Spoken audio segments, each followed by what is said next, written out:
Hello again, viewers, and greetings, fellow space travelers. This is Thorn of Night, and welcome to episode 35 of my bee breeding guide. In this episode, we are going to take a stroll past the noble and historic branch to go on to one called the Fossilized Branch.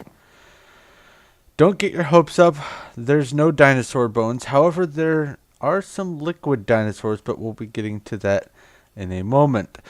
This branch does add 4 new bees to the mix: the fossilized, resinous, oily, and preserved bees. Now, these are pretty typical normal bees. They have very low tolerances. They actually have no tolerances outside of normal weather for the climate and the humidity. They don't like rain. They don't like caves. They don't work at night. They only like flowers. They're pretty persnickety bees. However, they are kind of useful. They do offer a lot of stuff for the IC2 output. And speaking of the output, first off, because they do come from the historic line, you will be getting some of this ancient comb, which will get you some beeswax and some honey drops. But it also adds a new comb for each of the 4 different breeds. And the first one here is called the fossiled bee. And it offers fossilized comb, which you can turn into coal dust. And all these also offer some combination of beeswax and honey drops. I just wanted to highlight the special output. But anyway, the coal dust that comes from the fossilized comb is useful for several things, several machines, not the least of which being solar panels. So this is a good way to get some solar paneling going if you don't already have that up and running.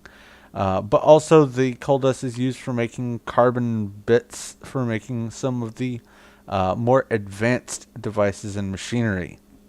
Moving on to the resinous bee. These guys will give you this amber comb, which gives you sticky resin. Sticky resin is used for a few things, including making rubber and making sticky dynamite, which we all love. Next is the oily bee, which will give you oily comb, which will give you oily propolis. Now, oily propolis, when run through a squeezer, will give you oil. Imagine that. And you can further refine the oil as you see fit. And lastly is the preserved bee, which gives us peat comb. I believe it used to give peat or compost or something like that in the past. Maybe I'm wrong about that, but right now all it gives you is just these honey drops and nothing special from that. So mostly you're looking at these right here. But let's go ahead and take a closer look at them in the fossilized branch.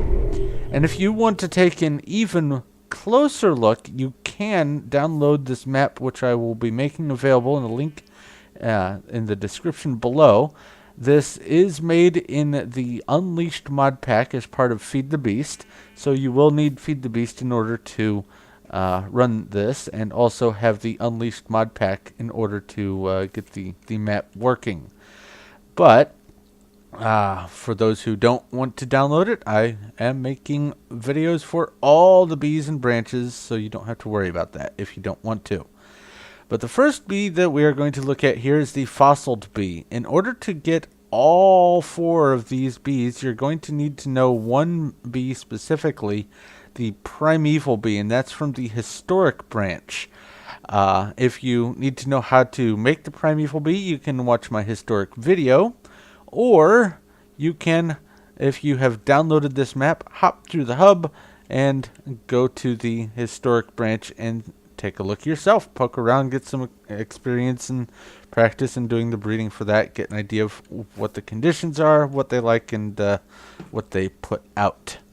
But the other bee you're going to need for this is the growing bee, and that came from the agrarian line, which, if you need to know about that, you can either go through the agrarian book, or you can watch my agrarian video.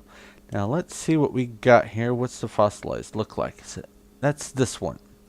So I'm going to go ahead and grab this. Move out of my way. And I want to see and show you how many attempts it took me to get this thing. Just the one. Excellent.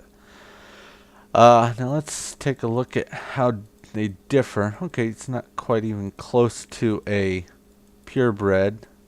Those stats are the same, but other than that, and the comb is different. So I will leave these here.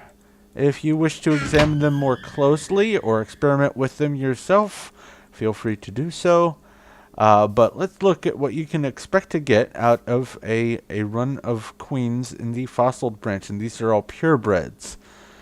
You can expect to get 2 drones when you do it, and it looks like up to 2 combs total, and you can see in this one there's that fossiled comb. Now, if you want to process the ancient comb, a stack of it will give you almost a stack each of the honey drops and beeswax, so that's a pretty good output there. So you can keep things going while you're trying to go after these. But specifically, the fossiled comb here, a stack of that will give you about 3/4 of a stack of these guys here, but about half a stack of the coal dust. So it's a lower yield, but it's not the worst of things. Moving on to the resinous bee. Once again, you'll need a primeval and a fungal bee this time, which is from the boggy branch. You can either watch my boggy video or you can go to the boggy book. That is a tongue twister waiting to happen. The boggy branch book. I'm sure that someone will probably bring it up. But anyway, the resinous bee here, and there's the queen. Excellent. And obviously there's going to be some oddball combs coming through from trying to do your breeding. Especially if you're not using purebreds, there will be all kinds of traits that are going to have to be weeded out as you stabilize your lines. But let's take a look at this princess, see how long it took me. A while, apparently. 31 generations to get the resinous bee. That's outstandingly horrible. But let's go ahead and compare it. Yep, that is definitely not a purebred bee. That's funny, the inactive trait is stable, but the active trait is not. That's actually kind of weird. Anyway, let's put this in here for you to look at, and I'll move these over. And these were both resinous hybrids that I was trying to use to breed up the resinous princess there. Eventually I got one, so I didn't have to keep setting them aside. But as you can see, I went through a lot of attempts in the breeding. But let's take a look at the output you can expect from a purebred queen. Typically you're going to be getting, it looks like, 2 drones and maybe an average of 1 comb per cycle for their productivity. And they will give you this nice yellow amber comb, which gives you a stack of beeswax, but only about half a stack of the sticky resin. Half a stack of sticky resin. All kinds of alliteration going on today. Weird.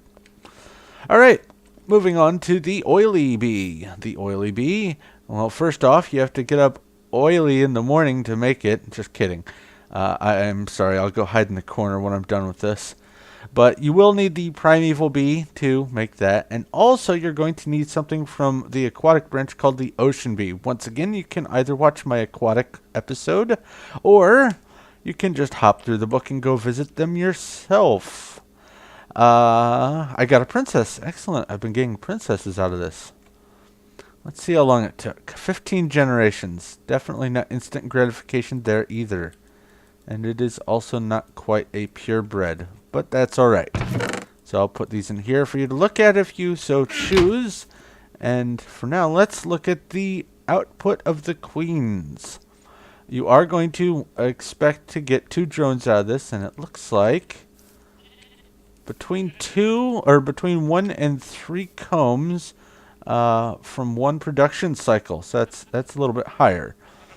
They will give you this oily comb, which you can expect about half to 2/3 of a stack of the oily propolis and honey drops by yourself. Moving on to the last one here, the preserved bee. You are going to need a primeval bee, and from the boggy branch over there again, the boggy bee itself. And for all these, I've left some stock for you to tinker with if you wish. But you'll get this preserved bee here. No, it's not the princess this time. It's this one, but I do need the princess to see how old it is. 10 generations. None of these were instant gratification, it looks like. But let's go ahead and compare this to a purebred just to see. More for my curiosity than anything. Wow. This one actually was a purebred bee that I got. That's kind of cool. Alright. Now let's look at the output for the preserved bee. You can expect 2 drones, and it looks like, once again, between 1 and 3 combs for the output. And you get this peat comb here. Run a stack of peat comb through, and you only are going to get about half a stack of the honey drops. No beeswax, nothing else special, just the honey drops. But this is used later on in, once I set this book stand down here, because I noticed that I had forgotten that. And I apologize if anyone has downloaded the pre-record version of this map.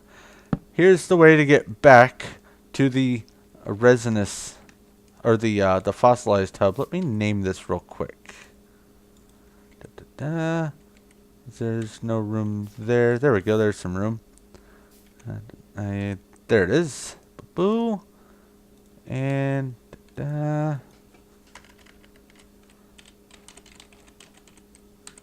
fossilized. Alright.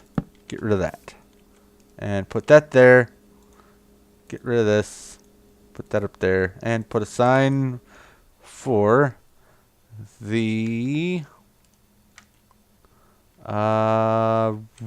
what's it called? Refined? Yes, that's got to be refined. Not free-find, refined. Alright. Anyway, like I was saying, 1 or more of the bees in this branch are used to make bees in the refined branch, and that is how you are going to need to get to the... Oops. I named it wrong. Bear with me. I'm sorry. I should have been prepared. I definitely need to go stand in the corner when I'm done with this. Creepy noise. Excellent. That made me jump. There we go. Let's try this again. You go there. Refined? Refined. Excellent.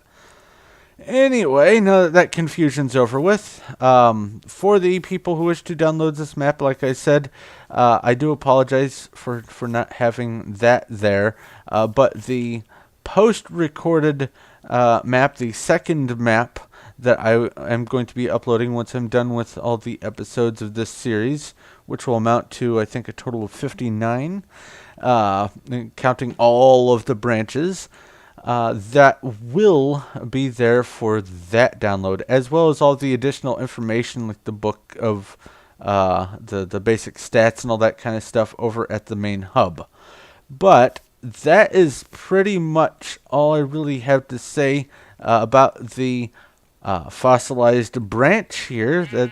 I think that I've covered everything. So thank you very much for watching. I hope this was informative and useful for you. I'm trying to cover everything in as much detail as I can without going way too far overboard. But if I did miss something, or if you have any questions or comments or suggestions, please leave them in the comment section below or inbox me or whatever. I will do my best to respond as quickly as possible. And if you like this video and like what I'm doing here, please feel free to take the time to give me a like. I do appreciate that. And also, if you haven't already, go ahead and subscribe so you know when my future stuff comes out. But that is where I'm going to have to wrap up for this one. So thank you once again for watching. This is Thorn of Night, and I will talk to you later.